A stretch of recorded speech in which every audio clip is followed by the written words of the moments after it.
আসসালামু আলাইকুম রহমতুল্লাহি ওবরাকাতুহু। সম্মানিত দর্শক, জনাব তারেক রহমান সাহেবের দেশে ফেরার পর ডক্টর মোহাম্মদ ইউনূসের যে দরবার, সেই দরবারের যে জৌলুস, এটি ক্রমশ ফিকে হতে হতে আজকে তিনি প্রায় নিঃসঙ্গতার পর্যায়ে পৌঁছে গিয়েছেন। তারেক রহমান সাহেব ২৫ তারিখে যেদিন এলেন, ওদিন থেকেই প্রেস বলেন, মিডিয়া বলেন, সরকারি কর্মকর্তা বলেন, সকলের দৃষ্টি কেবলই মাত্র বিএনপিকে ঘিরে, কেবলই মাত্র তারেক রহমান সাহেবকে ঘিরে। ডক্টর মোহাম্মদ ইউনূসের যে উপস্থিতি এবং এই রাষ্ট্র পরিচালনা করায় তার যে খুব বেশি গুরুত্ব রয়েছে, প্রয়োজন রয়েছে, দরকার রয়েছে, বা গত ১৬-১৭টি মাস ধরে তিনি যেভাবে একেবারে ১০ হাতে সকল পক্ষকে খুশি রেখেছেন। তার যখন ইচ্ছা তখন তিনি বিএনপিকে ডেকেছেন, যখন ইচ্ছা জামাতকে ডেকেছেন। তিনি যখন ইচ্ছা তখন লন্ডনে গেছেন, প্যারিসে গেছেন। চার্টার প্লেন না করে হলেও সেই ইংল্যান্ডে গিয়ে সবচেয়ে দামি প্রতিদিন ৪০ লাখ টাকা ভাড়া যে রুমের, সেই রুমে থেকেছেন। কেউ প্রশ্ন করেনি। তার যে জৌলুস, সেই জৌলুসে তিনি যেখানে গিয়েছেন সেখানে লোকজন হেসেছে। তিনি ঈদের ময়দানে গিয়েছেন, রাজকীয় চেয়ারে বসে ঈদের নামাজ আদায় করেছেন, সিংহাসনে বসে। তার সিংহাসনের পাশে ঈদের জামাতে পানি রাখা, একটা গ্লাসে বোতল রাখা, সে এক ব্যাপার, সৌদি আরবের বাদশার মতো। তার বাসভবন যমুনাকে কেন্দ্র করে সে যে কি একটা অবস্থা! সেখানে সালাউদ্দিন সাহেব, মির্জা ফখরুল, আমির খসরু মাহমুদ চৌধুরী থেকে শুরু করে বিএনপির যত সব বাঘা বাঘা নেতা, গলায় মালা পরে, ভিজিটর্স মালা পরে, গলায় আইডেন্টি কার্ড ঝুলিয়ে তারা সেখানে অপেক্ষা করতেন কখন ওনার সঙ্গে দেখা হবে। উনি তো আকাশের চাঁদ।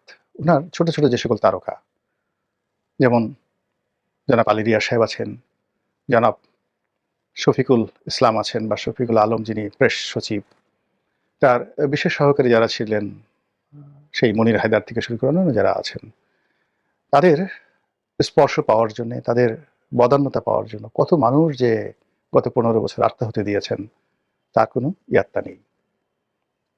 তিনি কিংস পার্টি করেছেন কি করেননি, তার চেয়ে বড় ব্যাপার হলো সারা বাজারে একটা রব যে ওই দলগুলো কিংস পার্টি। আবার সেই কিংস পার্টিগুলোর মধ্যে বিভিন্ন গ্রুপ ছিল, উপগ্রুপ ছিল, শাখা ছিল, প্রশাখা ছিল। তার মধ্যে প্রধান যে শাখাটি, সেই শাখাটির নাম হলো এনসিপি। রাজনীতিতে এটির অবস্থান অনেকটা গঙ্গা ভাগীরথীর মতো, বাংলাদেশে যেটি এসে পদ্মা হয়েছে। ফলে এই গঙ্গা ভাগীরথীর অনেক শাখা উপশাখা বাংলাদেশে গড়ে উঠেছিল বলাই হতো। এবং যেদিন যাকে বলা হয় এনসিপির প্রধান হিসেবে জনাব নাহিদ ইসলাম দায়িত্ব পালন করলেন, সেদিন প্রেস সচিব আনন্দের আতিশয্যে বলে ফেললেন যে বাংলাদেশের ভবিষ্যৎ প্রধানমন্ত্রী। দেশের মানুষ সেদিন বিশ্বাস করলো, ভয় পেল, সমীহ করলো। নাহিদের সঙ্গে হ্যান্ডশেক করার জন্য, ভবিষ্যৎ প্রধানমন্ত্রীর সঙ্গে ছবি তোলার জন্য কত মানুষ ৩২টি দাঁত বের করে তার সামনে এলো।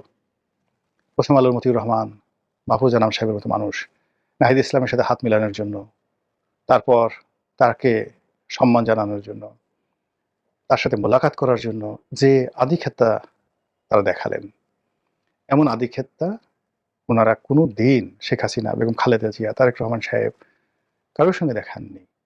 কিন্তু তারা জনাব নাহিদ ইসলাম সম্পর্কে দেখিয়েছেন। বোঝার চেষ্টা করুন যে কিংস পার্টির কি পরিমাণ দাপট এই বাংলার জমিনে ছিল। কিন্তু যেই না তারেক রহমান এলেন, এখন নাহিদ ইসলাম, এনসিপি, নাসিরউদ্দিন পাটোয়ারি, সার্জিস আলম, হাসনাত আবদুল্লাহ, যারা বাংলাদেশের সুপারস্টার ছিলেন গত ১৫ মাসে, যাদের কথায় বসন্তের বাতাস বইত, যাদের কথায় পাখিরা গান গাইত, যাদের কথায় বাতাস প্রবাহিত হতো, সেই মানুষগুলো এখন কোথায় আছেন, কেমন আছেন এই শীতের মধ্যে কেউ জানতেও চাচ্ছে না। যে ডক্টর মোহাম্মদ ইউনূসের মনোরঞ্জনের জন্য, তার একটি বক্তব্য শোনার জন্য, তার একটু সাক্ষাৎকে নেওয়ার জন্য, তার একটু প্রশংসা পাওয়ার জন্য, তার কাছাকাছি যাওয়ার জন্য মানুষের যে কি আকুতি, সেই মানুষগুলো সবকিছু ভুলে তারা এখন তারেক রহমান সাহেবের দরবারে হাজিরা দিচ্ছেন। যে ব্যবসায়ী নেতা, যে রাজনীতিবিদ, যারা যারা ছিলেন, সবাই এখন সেই বিএনপির দিকে ঝুঁকে পড়েছে, তারেক রহমান সাহেবের দিকে ঝুঁকে পড়েছে। ফলে ডক্টর মোহাম্মদ ইউনূস তার এই জীবনে প্রথমবারের মতো তিনি একটা মোহের মধ্যে আবদ্ধ হয়ে পড়েছেন। একটি ঘেরাটোপ যেটাকে বলা হয়, তার মধ্যে পড়ে গিয়েছেন। একটি জটিল অঙ্কের মধ্যে পড়ে গেছেন। তিনি এখন ইচ্ছা করলে গ্রামীণ ফোনে যেতে পারবেন না, তিনি এখন ইচ্ছা করলে গ্রামীণ সেন্টারে যেতে পারবেন না, ইচ্ছা করলে তার সামাজিক ব্যবসার যে পসরা এটি নিয়ে তিনি ঘুরতে পারবেন না। তিনি হয়তো ভাবছেন বা ভাববেন তার যারা লোকজন, কেন এরকম হলো?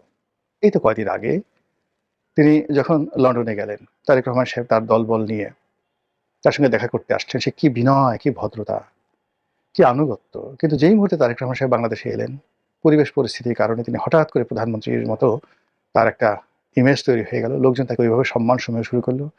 এমনকি রাষ্ট্রের যারা গুরুত্বপূর্ণ ব্যক্তি, তারা এখন ডক্টর মোহাম্মদ ইউনূসের দিকে তাকাচ্ছেন না। অবস্থা দেখে তারা এমন মনে হচ্ছে যে তারা পারলে তাকাচ্ছেন তো নাই, যদি কোনো কারণে ভুলে তাদের চোখ পড়ে যায়, তাহলে আমরা অনেক সময় আছে না, কাউকে একটা চোখ টিপ মারি, ডান চোখ দিয়ে বাম চোখ দিয়ে মুখ একটু বাঁকা করে চোখ টিপ মারি। এভাবে অনেক দুষ্ট লোক তৈরি হয়ে গেছে, যারা ওনার চেহারা মোবারকের দিকে তাকিয়ে একসময় প্রশান্তি পেতেন, তারা এখন পারলে একটু মুখ ঝামটি দিচ্ছেন, চোখ টিপ মারছেন। অদ্ভুত এই বাঙালির চরিত্র। এটার শেষ পরিণতি কি? কেন এরকম হলো? যারা ডক্টর মোহাম্মদ ইউনূসের প্রশংসায় পঞ্চমুখ ছিলেন, যারা তাকে ক্ষমতার মসনদে বসিয়েছেন, উনি যেটা স্বীকার করেছেন যে ছাত্র এবং জনতা তাকে এখানে বসিয়েছেন, তারাই তার নিয়োগকর্তা। কিন্তু আমরা যারা অনেকেই বলার চেষ্টা করেছি, না, এর চেয়ে তো বড় নিয়োগকর্তা রয়েছেন পেছনে। হয়তো আমেরিকা, হয়তো পাকিস্তান, হয়তো ভারত, হয়তো আরো অনেক কেউ হতে পারে। এমনও কেউ বলার চেষ্টা করছেন, অনেক জামাতের আলেম ওলামারা বলার চেষ্টা করছেন, স্বয়ং আল্লাহ রাব্বুল আলামিনের বিশেষ ইচ্ছাতে তিনি ক্ষমতায় এসেছেন। আল্লাহ তাকে স্পেশালি সিলেক্ট করেছেন এবং সেই জামাতি আলেম ওলামাদের বক্তব্য অনুযায়ী যদি ডক্টর মোহাম্মদ ইউনূসকে মান্য করা না হয়, তার সঙ্গে নাফরমানি করা হয়, অর্থাৎ তার অবাধ্যতা করা হয়, তাহলে গজব নাজিল হবে, অনেকের ঈমান চলে যাবে। এই ধরনের ফতোয়া যারা দিতেন, এখন খুঁজে দেখেন যে তারা নতুন ফতোয়া বের করার চেষ্টা তদবির করছে। আর অতীতে যে কথাগুলো বলছে তার কাউন্টার কি কথা বলে এটাকে ধামাচাপা দেওয়া যায়, সেই চিন্তাও তারা কিন্তু শুরু করেছেন। তো এই যে মানে যাকে বলা হয় পরিবর্তন, তিনি যে বাড়িতে বসবাস করছেন সেই বাড়িটির নাম যমুনা। বাংলাদেশে যে কটি নদী রয়েছে, সবচেয়ে অদ্ভুত নদী হলো যমুনা। এটি পদ্মার মতো এতটা প্রবাহমান নয়। যমুনার যে রং বৈচিত্র্য এবং এটার যে গতিপথ, এটি পদ্মার মতো নয়, এমনকি মেঘনার মতো নয়। এটি একটা অদ্ভুত নদী। যমুনার একটি অংশ আছে আগ্রার তাজমহলের কাছে। সেই যমুনা আর বাংলাদেশের যমুনা কিন্তু এক নয়, এই দুয়ের মধ্যে অনেক অনেক পার্থক্য। আমাদের যে যমুনা, এটি বর্ষাকালে ভয়াল রূপ ধারণ করে, আর শীতকালে এটি মরে একেবারে শুটকি হয়ে যায়, চেনাই যায় না যে এটার নাম যমুনা। তো এই যে যমুনার যে ভবনটিতে ডক্টর মোহাম্মদ ইউনূস আছেন, এটা কেন জানি যমুনা নদীর চরিত্রের মতো এই ভবনটিরও চরিত্র পাল্টে গেছে। এই ভবনটি তৈরি করা হয়েছিল এরশাদের ভাইস প্রেসিডেন্ট জনাব মওদুদ আহমেদের জন্য। বসবাস করতে পারেননি, মওদুদ আহমেদের কপাল পুড়েছে এবং তিনি এখন মানে এমনভাবে তার কপাল পুড়েছে যে তিনি ঢাকা শহরের গুলশানে তার একটা বাড়ি ছিল, সেটা হারিয়েছেন। বিএনপিতে তার যে একটা ইমেজ ছিল সেটা হারিয়েছেন। তার স্ত্রী এবছর নমিনেশন চেয়েছিল, সেটা দেওয়া হয়নি। তিনি স্বতন্ত্র ইলেকশন করার চেষ্টা করেছেন। তার স্ত্রী তো জানেন না নয়, কবি জসিমউদ্দিনের মেয়ে হাসনা মওদুদ। ওই যমুনার আসর তার উপর পড়েছে। তারপর ওখানের বাসিন্দা হলেন লতিফুর রহমান।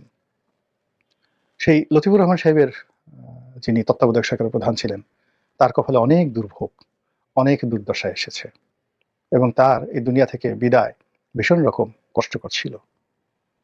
তারপরে ওখানে এলেন জনাব ফখরুদ্দিন সাহেব, ডক্টর মোহাম্মদ ইউনূসের বন্ধু মানুষ। তিনি ওখানে বসেই ২ বছর বা ২.৫ বছর তিনি দেশ চালিয়েছেন। তার জীবনও দুর্বিষহ হয়ে গেছে। এখন আমেরিকাতে থাকেন, মানে একটা আপাতমস্তক ভদ্রলোক মানুষ, অনেকটা হামিদ কারজাই টাইপের মানুষ। তাকে এনে বসানো হয়েছিল, জোর করে ধরে এনে বসানো হয়েছিল। কিন্তু এই মানুষ বাংলাদেশ ব্যাংকের একজন গভর্নর, তিনি এখানে বসেছেন এবং তিনি ছিলেন হিজ মাস্টার ভয়েস। ক্যান্টনমেন্ট থেকে মঈনুদ্দিন সাহেব, ফখরুদ্দিন সাহেবকে যা বলতেন উনি সেটাই লিখে দিতেন, বলে দিতেন। পরবর্তীতে যখন পরাজয় হলো, মঈনুদ্দিন ফখরুদ্দিনের যখন উচ্ছেদ হলো, তখন এই যমুনার যে একটা কুফা, সেই কুফাটা আবার তাকে পেয়ে বসলো। এখন পর্যন্ত তিনি আমেরিকাতে থাকেন, কিন্তু কোনো বাঙালি মহল্লায় যেতে পারেন না, প্রকাশ্য রাস্তায় কোথাও ঘোরাফেরা করতে পারেন না। তার জীবন যৌবন সব হারাম হয়ে গেছে। তিনি বাংলাদেশে আসতে পারেন না, তার আত্মীয় স্বজন কেউ এখন পর্যন্ত বলতে পারে না আমি মঈনুদ্দিনের শ্যালক, আমি মঈনুদ্দিনের দুলাভাই, সরি আমি ফখরুদ্দিনের দুলাভাই। আর মঈনুদ্দিনের অবস্থা আরো খারাপ, মানে জেনারেল মঈনু আহমেদের অবস্থা আরো খারাপ। সেই যমুনাতে ডক্টর মোহাম্মদ ইউনূস এসে বসবাস করেছেন। এখন প্রথম দিকে খুব আনন্দিত ছিলেন তিনি, কিন্তু এখন যমুনার যে দীর্ঘশ্বাস, সেই দীর্ঘশ্বাস ধীরে ধীরে এটিকে বর্ষাকালের প্রমত্তা থেকে এখন শীতকালের শুটকিতে পরিণত করেছে। তার যারা শুভানুধ্যায়ী ছিলেন, মতি ছিলেন, মাহফুজ ছিলেন, বহু মাহফুজ, ছোট মাহফুজ, বড় মাহফুজ, কালো মাহফুজ, সাদা মাহফুজ, লাল মতি, কালো মতি, গোলমতি, তারপর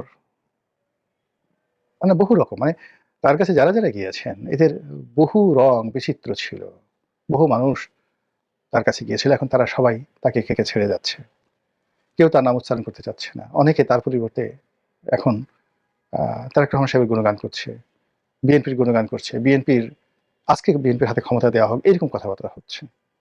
এই যে কষ্ট, এই যে বেদনা, এটি কেবলমাত্র ভুক্তভোগী যারা আছেন তারাই বলতে পারবেন।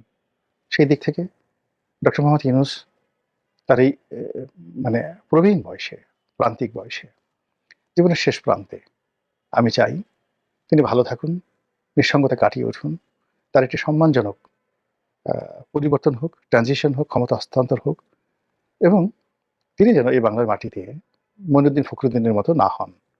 তার যে ব্যবসা বাণিজ্য, তার যে এদেশের কন্ট্রিবিউশন, তার গ্রামীণ ব্যাংক, এই বিষয়গুলো নিয়ে যেন তিনি সুস্থ এবং সুস্থিরভাবে থাকতে পারেন, এই শুভাশিস রইল।